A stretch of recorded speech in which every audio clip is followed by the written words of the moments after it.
नमस्कार दोस्तों, स्वागत है आपका स्टडी फॉर सिविल सर्विसेज में। वीडियो को पूरा देखिए। कोई भी आपका फीडबैक है, कोई सजेशन है, तुरंत वीडियो में कमेंट करके जरूर बताइए। अच्छा लगे तो वीडियो लाइक जरूर कर लीजिए और ऐसे वीडियो लगातार फ्री में पाने के लिए चैनल को तुरंत सब्सक्राइब कर लीजिए और बेल आइकन को जरूर टैप कर लीजिए ताकि आगे भी सारे वीडियो आपको मिलते रहे। यूट्यूब में फॉलो करते हैं तो प्लीज ये वाला फ्री टेलीग्राम चैनल जरूर ज्वाइन कर लीजिएगा। सारे नोटिफिकेशन, सारे अपडेट यहीं पे आते हैं, ध्यान रखिएगा। स्टडी फॉर सिविल सर्विसेज का कोई भी पेड ग्रुप अगर आपको ज्वाइन करना है तो सिर्फ 85648096960609797523864455 यही नंबर है हमारे, सिर्फ जहां पे कॉल या व्हाट्सएप कर सकते हैं।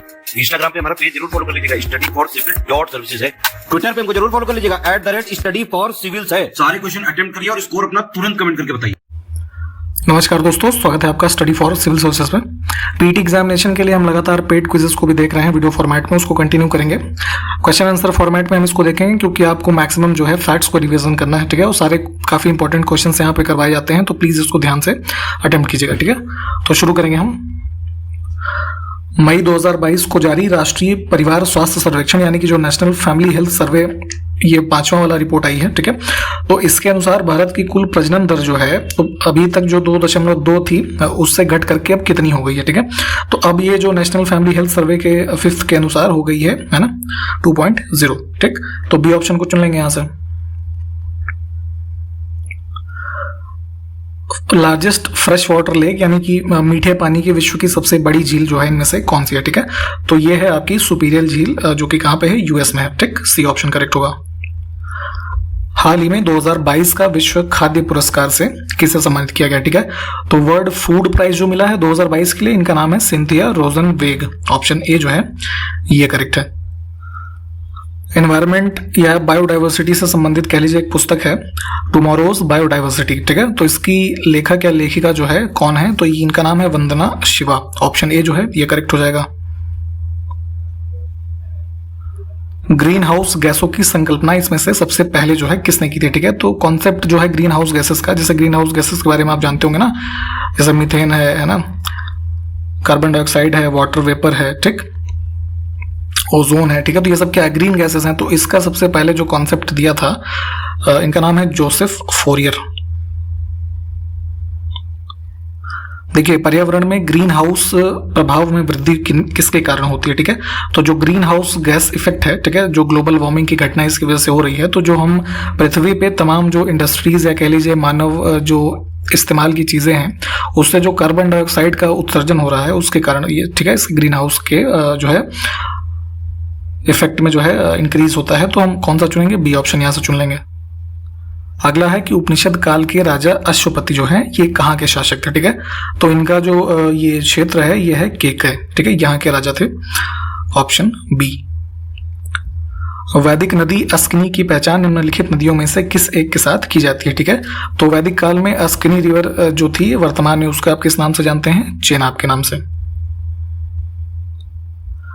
प्रसारी विश्व की संकल्पना जो है निम्न में से किस पर आधारित है, ठीक है। कॉन्सेप्ट ऑफ एक्सपैंडिंग यूनिवर्स, ठीक। तो जैसे ब्रह्मांड जो है, तो इसके बारे में आपको पता होगा कि जैसे ये लगातार जो है स्थिर नहीं है, ये एक्सपैंड हो रहा है, ठीक है। जो गैलेक्सीज हैं यूनिवर्स के अंदर वो एक दूसरे से लगातार दूर जा रही हैं, ठीक है। तो ऐसा कॉन्सेप्ट जो है किसके माध्यम से बताया गया है, तो एक प्रभाव है डॉपलर प्रभाव, ठीक है। इसका जो है इस पे बेस्ड है हमारा जो कॉन्सेप्ट है एक्सपेंडिंग यूनिवर्स का। तो ऑप्शन ए जो है इसको चुनेंगे, इसको ध्यान रखिएगा, और डॉपलर इफेक्ट। अगला है कि अधोलिखित में से कौन सा रंग इंद्रधनुष के मध्य में दिखाई देता है, ठीक है। तो देखिए, इंद्रधनुष यानी कि रेनबो में 7 कलर होते हैं, कौन कौन से, वायलेट, इंडिगो है ना, ब्लू, ग्रीन, येलो, ऑरेंज और रेड, ठीक। तो सबसे मध्य में कौन सा कलर आया, 3 इधर 3 इधर, बीच में ग्रीन यानी कि हरा। देखिए, जल में वायु का बुलबुला जिसकी भांति व्यवहार करेगा वो क्या है, ठीक है। तो जैसे मान लीजिए कि कभी वाटर के सरफेस पे मान लीजिए जैसे साबुन का झाग है, तो उससे एक बुलबुला बन गया, ठीक। तो बुलबुले के अंदर क्या है, जो एयर भरी हुई है ना, उसके कारण ही बबल का निर्माण होता है। तो ये जो हमारा बबल बन रहा है, ये एक अवतल लेंस यानी कि कॉनकेव लेंस की भांति व्यवहार करेगा। किसी व्यक्ति का पूरा प्रतिबिंब देखने के लिए एक समतल दर्पण की न्यूनतम ऊंचाई जो है वो कितनी होनी चाहिए, ठीक। तो जैसे मान लीजिए कि कोई 5 फीट का आदमी है, ठीक, अब उसका प्रतिबिंब यानी कि शीशे में उसको देखना है अपने आप को, ठीक है।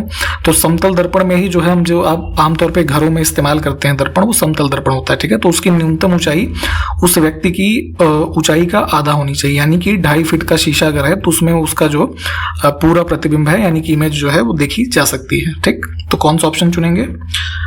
बी वाला। अगला है कि जलवायु परिवर्तन यानी कि क्लाइमेट चेंज का कारण क्या है, ठीक है। तो जितनी भी ग्लोबल वार्मिंग की घटना, ओजोन लेयर का डिप्लीशन है ना, ये सब क्या है? ग्रीन हाउस गैसेस का बढ़ना, एयर पोल्यूशन, वाटर पोल्यूशन, ये सब क्या है? ये सब हमारे रीजंस हैं क्लाइमेट चेंज के। मई 2022 में दूसरा भारत नॉर्डिक शिखर सम्मेलन किस देश में आयोजित किया गया, ठीक है। तो नॉर्डिक कंट्रीज जो हैं और इधर इंडिया, तो इनके मध्य सेकंड जो समिट हुआ है ये अभी 2022 के मई में डेनमार्क में हुआ है, ठीक। बी ऑप्शन करेक्ट है। एक क्वेश्चन का आंसर अगर आप बता सके कि नॉर्डिक कंट्रीज में कौन कौन से देश शामिल हैं, कॉमेंट करके बताइए जरा। निम्नलिखित में से कौन सा देश स्थलबद्ध नहीं है यानी कि लैंड लॉक कंट्री नहीं है? तो मैप में अगर आप देखेंगे तो इंडोनेशिया क्या है? ये जो है एक कई सारे जो है आइलैंड से मिलकर के देश बना हुआ है, ठीक है, साउदर्न एशिया में। तो ऑप्शन जो है डी को चुन लेंगे हम। भारत के कितने राज्य नेपाल से सीमा बनाते हैं, ठीक है। तो देखिए मैप में आप देखेंगे तो सबसे ऊपर जैसे उत्तराखंड से शुरू होता है, फिर यूपी है ना, फिर बिहार, फिर वेस्ट बंगाल और सिक्किम, है ना। तो ये 5 राज्य जो हैं नेपाल के साथ सीमा बनाते हैं। काला पर्वत निम्नलिखित में से किस देश में स्थित है, ठीक है। ब्लैक माउंटेन की बात हो रही है यहाँ। तो यहाँ पे भूटान में आप देखेंगे तो जो असम हिमालय वाला भाग है ना, उस रेंज का पार्ट है ये ब्लैक माउंटेन, ठीक। भारत का कौन सा राज्य बांग्लादेश से तीनों ओर से घिरा हुआ है, ठीक है। तो देखिए बांग्लादेश के साथ भारत की सबसे बड़ी जो लंबी कह लीजिए अंतर्राष्ट्रीय सीमा है ना, भारत के पड़ोसी देश जितने भी हैं उनमें से 4096 किलोमीटर के आसपास की ये टोटल सीमा है। और उसी क्रम में देखेंगे तो जो नॉर्थ ईस्ट का हमारा स्टेट ऑफ त्रिपुरा है ना, इसके तीनों ओर से बांग्लादेश की बाउंड्री लगती है, ठीक। और जो एक और बचता है ऊपर वाला नॉर्दर्न एरिया वाला, उसमें असम की बाउंड्री लगती है, ठीक। तो इसमें ऑप्शन ए को चुन लेंगे हम। किस संविधान संशोधन के द्वारा दिल्ली को राष्ट्रीय राजधानी क्षेत्र का दर्जा दिया गया, ठीक है। तो जो दिल्ली है उसको नेशनल कैपिटल रीजन का जो है एक तरीके से जो आप पढ़ते हैं ना कॉन्सेप्ट NCR, तो ये स्टेटस दिया गया है हमारा 69वें संविधान संशोधन से, जो कि किस वर्ष में हुआ था? 1991 में। मई 2022 में भारतीय क्रिकेट कंट्रोल बोर्ड यानी कि जो BCCI है, ठीक है, तो इन्होंने जो खेल के एक पत्रकार है, इनका नाम है बोरिया मजूमदार, ठीक है, जो मतलब स्पोर्ट्स जर्नलिज्म से जुड़े हुए हैं। तो बोरिया मजूमदार पर कितने साल का बैन लगा दिया है, ठीक है। तो यहाँ पे इनकी जो है जर्नलिज्म प्रैक्टिस पे 2 साल का बैन लगाया गया है। ऐसा क्यों किया गया है कि जो आपको शायद पता होगा कि रिद्धिमान साहा एक जो है विकेट कीपर बल्लेबाज हैं भारतीय टीम के, ठीक। तो उनको जो है मारने की धमकी देने के कारण इसका आरोप लगा था इनके ऊपर, तो इस वजह से इनको जो है बैन किया गया है, ठीक। तो बी ऑप्शन जो है हमारा ये करेक्ट है। दुनिया की 5 चोटियों जिनकी ऊंचाई 8000 मीटर से अधिक है, इसको फतह करने वाली पहली भारतीय महिला पर्वतारोही कौन बनी है, ठीक है। काफी इंपॉर्टेंट फैक्ट है। तो जैसे एवरेस्ट है ना, इस तरीके की जितनी हमारी टॉप की 5 कह लीजिए चोटियां हैं, है ना, इनको फतह करने वाली पहली महिला पर्वतारोही बनी है प्रियंका मोहिते। हाल ही में शुक्र ग्रह के अध्ययन हेतु इसरो ने किस वर्ष तक शुक्रयान 1 मिशन भेजने की घोषणा की है, ठीक है। तो जो हमारा प्लैनेट है वीनस, उसकी स्टडी के लिए जैसे चंद्रयान 1 और चंद्रयान 2 मिशन भेजा गया था ना इसरो के द्वारा मून की स्टडी करने के लिए, तो वैसे शुक्रयान 1 जो है इसको भेजा जाएगा by the end of December 2024। इसमें से किस देश के कामी रीता शेरपा, ठीक है, ये नाम है, तो इन्होंने हाल ही में 26वीं बार माउंट एवरेस्ट पर चढ़ाई करके नया विश्व रिकॉर्ड बनाया, ठीक है। तो माउंट एवरेस्ट जो दुनिया की सबसे ऊंची चोटी है ना, 8848.86 मीटर्स, ठीक है। तो ये इसकी इतनी हाइट चढ़ के मतलब 26 बार चढ़ के इन्होंने रिकॉर्ड बनाया है। ये संबंधित है नेपाल से, ठीक। बी ह्यूमन काइंड थीम के साथ विश्व रेड क्रॉस दिवस 2022 किस दिन मनाया गया, ठीक है। तो 2022 की थीम जो है रेड क्रॉस दिवस की क्या थी? बी ह्यूमन काइंड, ठीक। और जो है मेडिकल के क्षेत्र में यह डे ऑब्जर्व किया जाता है रेड क्रॉस दिवस 8 मई को प्रतिवर्ष। हरियाणा में आयोजित चौथे खेलो इंडिया यूथ गेम्स 2022 का शुभंकर यानी कि मैस्कॉट जो है वो क्या था, ठीक है। तो देखते होंगे आप किसी भी जो गेम्स वगैरह होते हैं इस तरीके के, तो एक किसी पशु या पक्षी को एक तरीके से मैस्कॉट के रूप में आमतौर पे जो है ऐसे नॉमिनेट किया जाता है। तो यहाँ पे जो खेलो इंडिया यूथ गेम्स के लिए था, इसका नाम है धाकड़। अब ये धाकड़ क्या है जरा बताइए तो, कौन सा पशु या पक्षी है? देखिए, वेद त्रयी के रूप में किन 3 वेदों को हम जानते हैं, ठीक है। तो वेद त्रयी में जो है अथर्ववेद शामिल नहीं होता है, जो सबसे नया वेद माना जाता है, ठीक। बाकी के 3 ऋग्वेद, यजुर्वेद और सामवेद जो हैं ये मिलकर के वेद त्रयी बनाते हैं। निम्नलिखित में से कौन सा टाइगर रिजर्व सही ढंग से मेल खाता, ठीक है। तो जो बाघ अभ्यारण्य होते हैं भारत में जितने भी हैं, तो वो अलग अलग राज्यों में हैं। तो देखिए, इसमें से सही ढंग से तो मेल खाता है आपका पक्के, ठीक है, अरुणाचल प्रदेश में जो स्थित है, बी ऑप्शन को चुनेंगे। साथ ही देख लेते हैं ओरंग जो है ये मणिपुर में नहीं है, असम में है, ठीक। नामेरी जो है ये भी असम में है। वाल्मीकि जो है ये आपका बिहार में है, ठीक। तो इनको भी ध्यान रखिएगा। देखिए, फ्यूज वायर जो होता है किससे बना होता है ये बताना है, ठीक है। तो आपने घरों में जहां इलेक्ट्रिकल सप्लाई का मेन बोर्ड होता होगा, आपने देखा होगा, अब तो खैर एमसीवीज वगैरह आ गई हैं, पहले यहाँ पे फ्यूज लगा होता था, ठीक है। जैसे इसको निकाल देते थे तो कनेक्शन कट जाता था घर का, ठीक। तो उसके बीच में क्या होता था, कुछ देखिए ऐसे स्ट्रक्चर होता था, है ना। तो यहाँ पे टर्मिनल्स को जो है सप्लाई चालू करने के लिए बीच में एक पतला सा वायर लगाते थे, ठीक। बहुत ही पतला वायर होता था कि मान लीजिए कभी फ्लक्चुएशन वगैरह हो तो ये तार जो है जल जाता था और सप्लाई जो है रुक जाती थी पूरे घर की, ताकि आपके जो घर में जो अप्लायंसेज हैं वो खराब ना हो, किसी में आग वाग ना लगे या ब्लास्ट ना हो, ठीक है। तो ये बना होता था लेड और टिन से। निम्नलिखित में से कौन गर्म रक्त वाले हैं, यानी कि वार्म ब्लडेड जो है ये एनिमल्स के पार्ट हैं, ठीक है। जितने भी स्तनधारी होते हैं, ठीक है, ये आते हैं इस श्रेणी में, ऑप्शन डी। अब यहाँ पे आपको एक पैसेज देखने को मिल रहा है, ठीक है। इसको पूरा ऊपर से लेकर के नीचे तक पढ़िए वीडियो को पॉज करके, और जो भी क्वेश्चंस हैं एक बार उसको अपने से अटेम्प्ट करने की कोशिश करिए। हम आपको यहाँ पे उसके आंसर्स जो हैं टिक करके बता देते हैं, ठीक।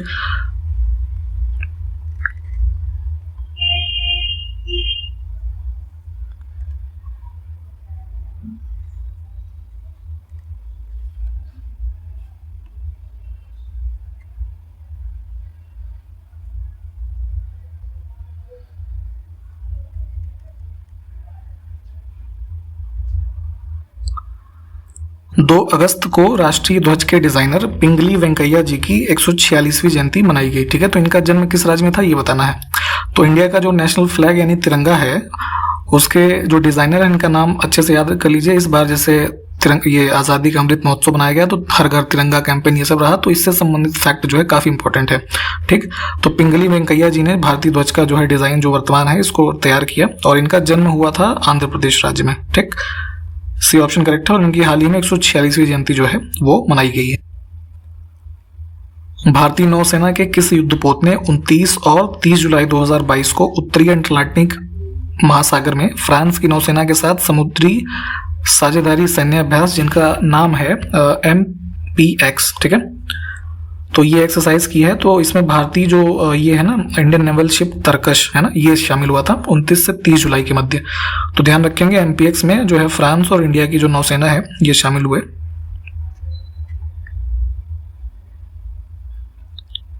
5 से 8 सितंबर को 7वां पूर्वी आर्थिक मंच 2022 किस देश के शहर व्लादिवोस्तोक में आयोजित किया जाएगा, ठीक है।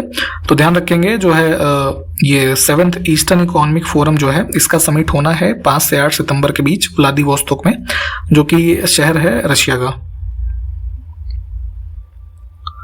हाल ही में पश्चिम बंगाल की मुख्यमंत्री ममता बनर्जी ने राज्य में 7 नए जिले बनाने का ऐलान किया है। इसके साथ ही राज्य में कुल जिलों की संख्या अब जो है वो कितनी हो जाएगी, ठीक है। तो 23 वर्तमान में है, 7 नए बनने के बाद जो है टोटल संख्या हो जाएगी 30।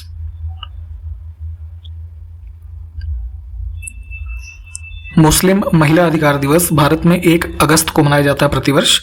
तो ये पहली बार कब मनाया गया था, किस वर्ष में, ये बताना है, ठीक है। तो पहला बार ये मनाया गया 2019 में, ठीक है, तब से मनाया जा रहा है प्रतिवर्ष। डी ऑप्शन को चुनेंगे। हाल ही में पेरिस ओलंपिक 2024 के आधिकारिक नारे के रूप में गेम्स वाइड ओपन है ना, इसका अनावरण किया गया। तो यहाँ पे एक चीज ये ध्यान रखिए कि जो अब अगला ओलंपिक गेम्स होना है वो पेरिस में होगा 2024 में, ठीक। तो इसका ऑफिशियल जो एक ये होता है ना हमारा कह लीजिए स्लोगन है ना, इस ओलंपिक गेम का जो होगा उसका नाम दिया गया है गेम्स वाइड ओपन है ना। तो इसका भी रिसेंटली जो है अनावरण किया गया है। तो ये बताइए कि अंतर्राष्ट्रीय ओलंपिक समिति जो है इसकी स्थापना कब हुई थी? तो ये स्टैब्लिश की गई थी 1894 में।